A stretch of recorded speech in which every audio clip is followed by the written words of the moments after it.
आज श्री योगेश गिरमे साहेब आणि विजय सालम साहेब दोघं माझ्यावर होते.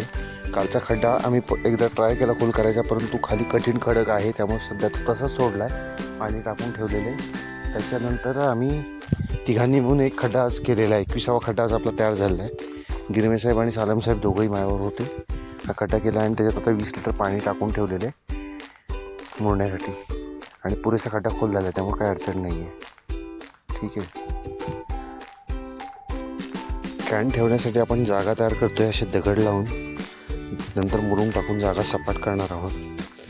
हळूहळू रोज थोडं थोडं करून आपण हे काम करतो आहे. ठीक आहे.